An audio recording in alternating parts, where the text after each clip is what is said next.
Hi, my name is Nicole Cervantes, and I'm going to be presenting on a historical overview of music teacher education in the United States.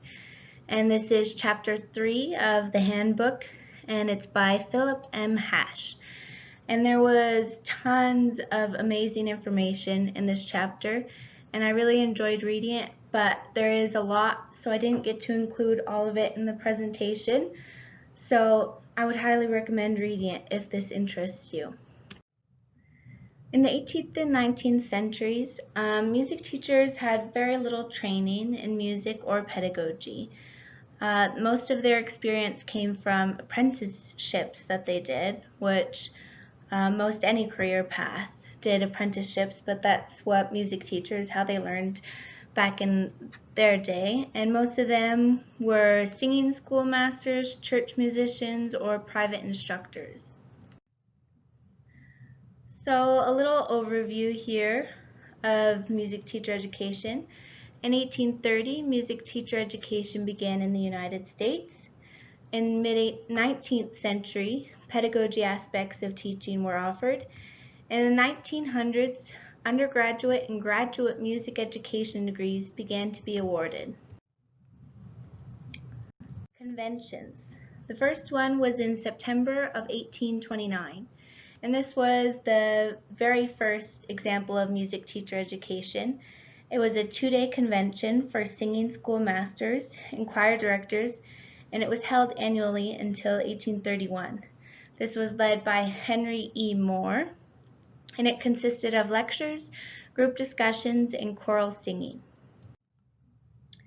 Then in 1834, the Boston Academy of Music was started, and this was started up from George James Webb and Lowell Mason. And this was more extensive than the previous one, and it offered more on music teacher education, specifically on Pestalozzi. And if anyone is unfamiliar with Pestalozzi, he is the one that taught about rote singing techniques. And this is what Lowell Mason and Webb, they both taught these courses. It was 8 to 10 day courses, and they taught on these Pestalozzi methods. The first class had only 12 students. It was a teeny little class, but then by 1845, there were over 50 students. And in 1839, women were actually welcomed, which we'll see later on that women weren't welcome in many things at this time. In 1853, George F. Root started the New York Normal Music Institute.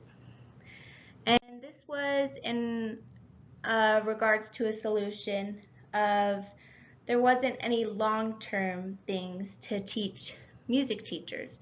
So at the time there were small little courses and conventions, but he was the first one that actually started a long-term way of teaching. And this included lectures on pedagogy, music theory, composition, voice, and choral singing.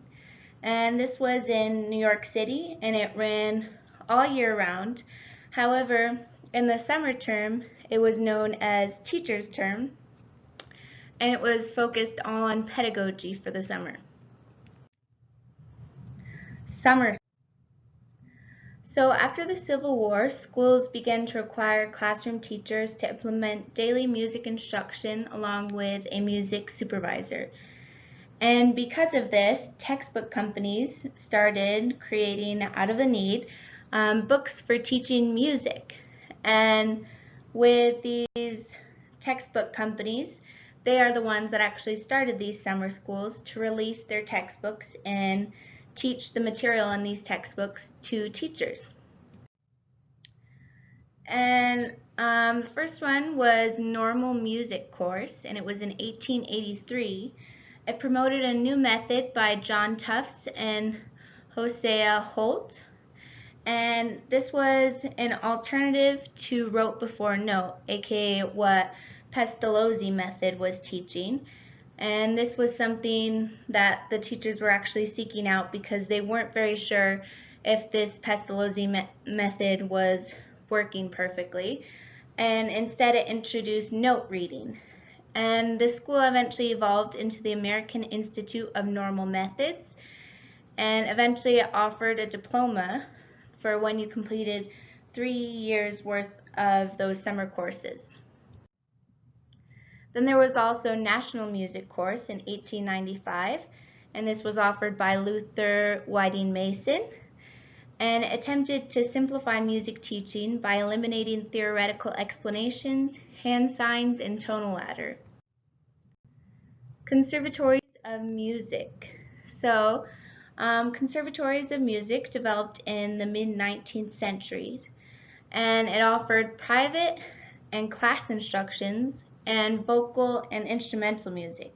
So this is one of the first things that I saw in this chapter that actually included instrumental music, whereas before everything was focused on singing, choir, voice, but this was the first thing that I saw that included instruments. There are courses on harmony, orchestration, and pedagogy, and it catered to people of all levels and abilities. Normal schools were places that taught the rules and principles of education. So it's a strange name, normal schools, but the basis of it is teaching education. And the curriculum in these normal schools was a review of subjects taught in elementary school, courses on pedagogy and school management, and opportunities to observe and teach in model schools. So similar to student teaching in a way. And these normal schools, the first one began with 3 students in 1839, but by 1910 there were 180 schools, mostly in the Northeast. For colleges and universities, here's a little timeline of what was happening for them. In 1903, Michigan State Normal School began offering 4-year degrees. In the 1920s, normal schools became teachers' colleges.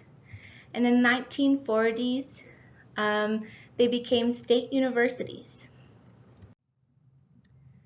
So for undergraduate degrees, the first ones came about in 1916, and a state normal college in Emporia, Kansas awarded 6 music majors with Bachelor of Science degrees in education. And then for graduate degrees, these came about later because prior to 1930 there weren't any music education degrees. Rather, music education people would instead get degrees in music history or education administration. However, in 1939, the University of Iowa initiated the first PhD program in music education. So some issues that were present within the creation of these undergraduate and graduate degrees was male domination, especially in instrumental music. So a lot of classes were just strictly male. However, in the 1940s, females were let into university bands because of World War II.